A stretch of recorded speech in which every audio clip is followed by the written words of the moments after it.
নিয়োগ দুর্নীতি মামলায় রীতিমতো তোলপাড় রাজ্য রাজনীতি। শিক্ষক নিয়োগ দুর্নীতির সাথে সাথে পুরসভার নিয়োগ দুর্নীতির পর্দাফাঁস করেছে সিবিআই এবং ইডি। নিয়োগ দুর্নীতিকাণ্ডের তদন্তে একের পর এক বিস্ফোরক চাঞ্চল্যকর তথ্য সামনে এসেছে। তার মধ্যেই কিন্তু চাকরি বাতিল হয়েছে হাজার হাজার শিক্ষক শিক্ষিকা শিক্ষাকর্মীর। প্রাথমিকের 32,000-এর পর এসএসসি 26,000 শিক্ষক শিক্ষিকা শিক্ষাকর্মীর চাকরি বাতিল শুধু নয়, 2016-র পুরো প্যানেলটাই বাতিল করে দিয়েছেন বিচারপতি দেবাংশু বসাকের ডিভিশন বেঞ্চ। সেই মামলা সুপ্রিম কোর্টে চলছে। 32,000 শিক্ষক শিক্ষিকার চাকরি বাতিলের মামলা চলছে কলকাতা হাইকোর্টে। তার মধ্যেই কিন্তু বিচারপতি অমৃতা সিনহার এজলাসে এসেছে নিয়োগ দুর্নীতি সংক্রান্ত একাধিক মামলা, যে মামলাগুলি আগে শুনছিলেন বিচারপতি রাজা শেখর মান্থা। আর সেই মামলাতেই কিন্তু ওএমআর সিট নিয়ে রীতিমতো হুঁশিয়ারি দিয়ে দিয়েছেন বিচারপতি অমৃতা সিনহা। যে হুঁশিয়ারিটা দিয়েছিলেন বিচারপতি রাজা শেখর মান্থা, ওএমআর সিট যদি না পাওয়া যায় তাহলে 70,000 শিক্ষক শিক্ষিকার চাকরি প্রাথমিকে বাতিল করার হুঁশিয়ারি দিয়েছিলেন। 2016 সালের প্যানেল, 2014 সালের টেট অনুযায়ী যে সমস্ত প্যানেল তৈরি হয়েছিল, যারা চাকরি পেয়েছিলেন সেই 70,000 শিক্ষক শিক্ষিকা 2016, 2020, 2022 এবং 2024 সালে যা নিয়োগ হয়েছে সব বাতিল করে দেবেন, এমন হুঁশিয়ারি দিয়েছিলেন বিচারপতি রাজা শেখর মান্থা। এরপর সেই মামলা গেছে বিচারপতি অমৃতা সিনহার বেঞ্চে। বিচারপতি অমৃতা সিনহা 2016 সালের প্যানেল প্রকাশ করার নির্দেশ দিয়েছেন, হাইকোর্টে জমা দেওয়ার নির্দেশ দিয়েছেন। সেখানেই কিন্তু ফ্যাঁসাদে পড়ে গিয়েছিল প্রাথমিক শিক্ষা পর্ষদ।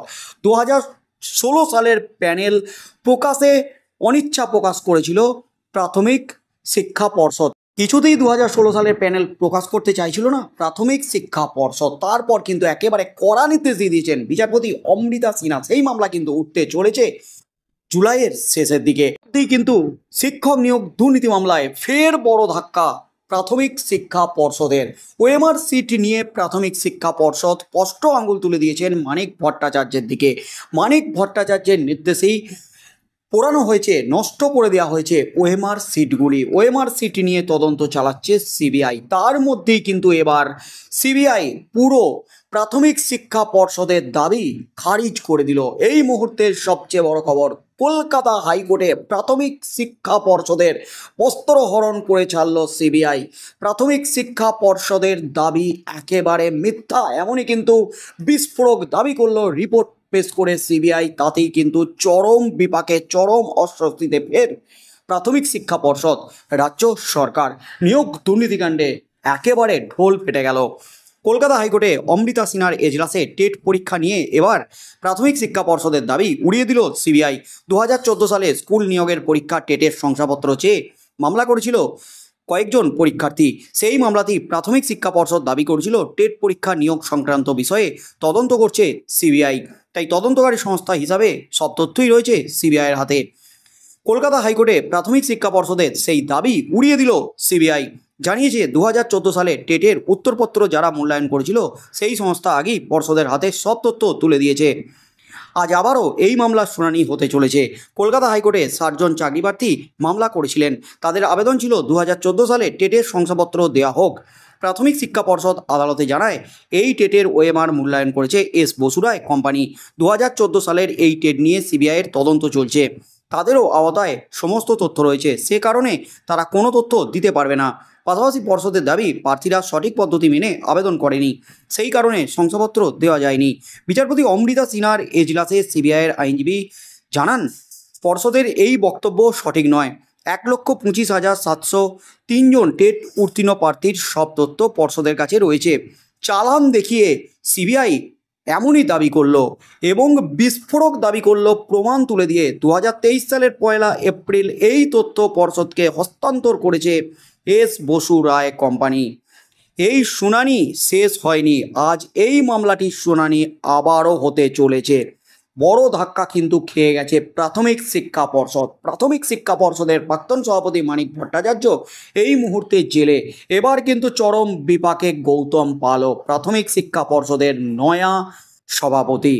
প্রাথমিক শিক্ষা পর্ষদ সূত্রে খবর, 2014 সালে যে টেট পরীক্ষা হয়েছিল তার ভিত্তিতে নিয়োগ প্রক্রিয়া সম্পন্ন হয় 2015 সালে। রাজ্যের প্রাথমিক স্কুলগুলিতে 42,000 শূন্য পদে নিয়োগ করা হয়েছিল, কিন্তু 2016 সালে নিয়োগ প্রক্রিয়ার বিরুদ্ধে অনিয়মের অভিযোগ তোলেন চাকরি প্রার্থীদের একাংশ।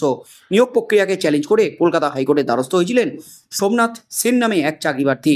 সেই মামলার শুনানি হয়েছিল বিচারপতি অমৃতা সিনহার এজলাসে। এবার কিন্তু একেবারে হাটে হাঁড়ি ভেঙে দিল, প্রমাণ তুলে ধরল সিবিআই।